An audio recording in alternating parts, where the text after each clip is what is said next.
How's it going, guys? In this video what I'm going to be doing is basically breaking down my plan for the EG, showing you all the parts that I've got for it and just kind of laying out a timeline of what I'm going to be doing to it. I've finally finished my university exams, so I've got some time to be spending on it and I've got the parts, so I'm just going to run you quickly through what I'm going to be doing.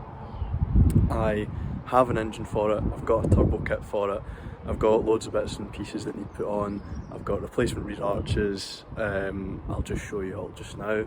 So starting from right to left, I've got replacement rear quarters, replacement sills in case we need them. Those are black DC2 rear seats because I'm ever hopeful that I'll get a set of front ones, which just seems more and more unlikely as time goes on.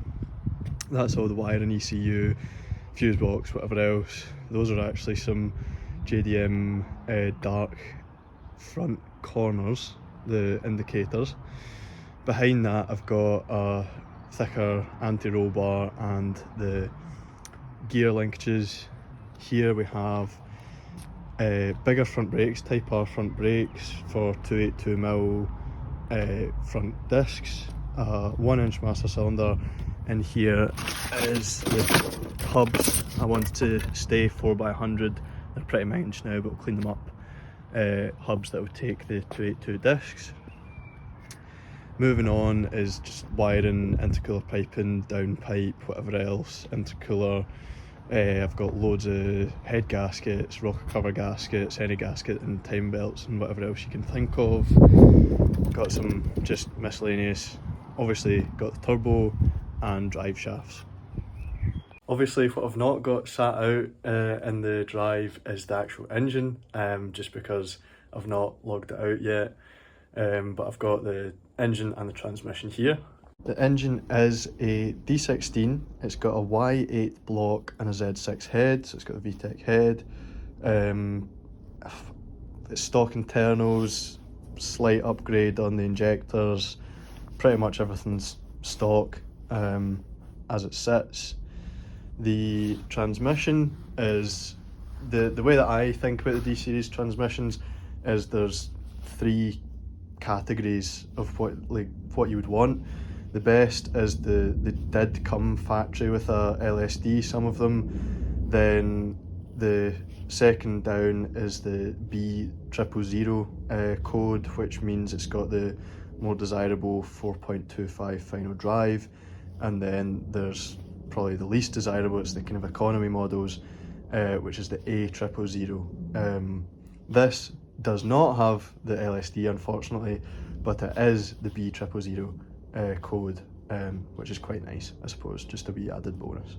Looking to the future, I would love to do springs and retainers, possibly even forged rods and pistons with the engine, but money wise I'm just going to chuck it in as it is just now and enjoy it, because I'm spending a lot on bodywork and welding and whatever else that I'm putting into it. So engine wise that'll be how it is, and then on with the rest of the video of me sorting out a plan for this thing. I have probably missed stuff. As you'll have seen in my last video, I've got the catback spoon exhaust on it, which I'm chuffed with, love it. What I'm going to be doing today though is just organising all this stuff, sorting out a solid plan, give the car a clean. I'm going to take the side skirts off the car, take the rear bumper off the car, get it ready, clean up inside this garage so that I have a space to work and a nice clean space to work. And today is just going to be prep, get ready, and hopefully in the next few days, first thing I'm thinking I'm going to be doing is getting the rear arches cut out and have a look at how bad the inner arches are and see what the sills are looking like. So that's going to be today's job, and I'll see you in the progress videos. So I'm going to do a wee walk around of the car. I've given it a wee clean, still pretty minging. The paintwork's really bad on it. The arches, the bodywork's terrible, arches are obviously disgusting.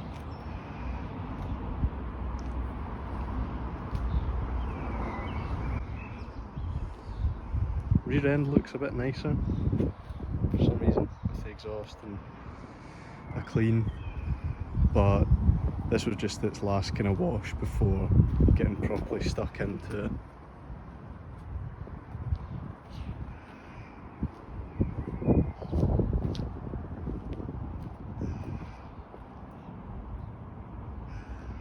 So I've got a plan ready. It's very rough and obviously subject to change and all that kind of thing, but I thought it'd be best to try and lay out roughly what I'm going to be doing in the order that I'm doing it.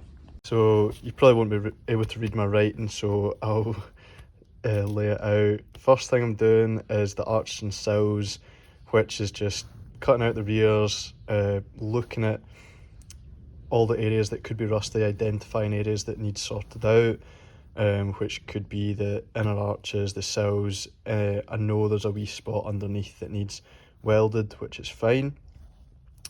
And do any body work. I'm not going to be doing the body work until the end, because I'm on a bit of a time crunch. I'm just trying to prioritise things, get them done in the right order. So I'll be doing body work around the arches, but other than that, I'll be leaving the majority of it. Second of all, just because it's really annoying me, I want to get the underside of it nice and clean.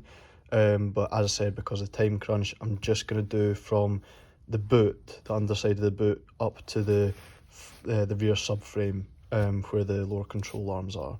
So going to do that, and I'm going to U-Paul Raptor it to protect it. Then I'm going to do the front brakes, the big brakes, refurb them. I need to get discs and pads, but that shouldn't be a bad job at all. And then finally is the engine. Pull the old one out, put the new one in. The current ECU that I have is flashed for forged internals, which I obviously do not have and do not want. That I don't want that ECU on it just now, so I need to go and get that flashed for the stock internals. As I said, it's very subject to change, but I thought, get some specific and measurable goals, because I'm very time constrained. So gonna get going in the next video. Hopefully you'll be seeing me doing the arches, getting the welding done, and hopefully it won't be too bad a job. Cheers.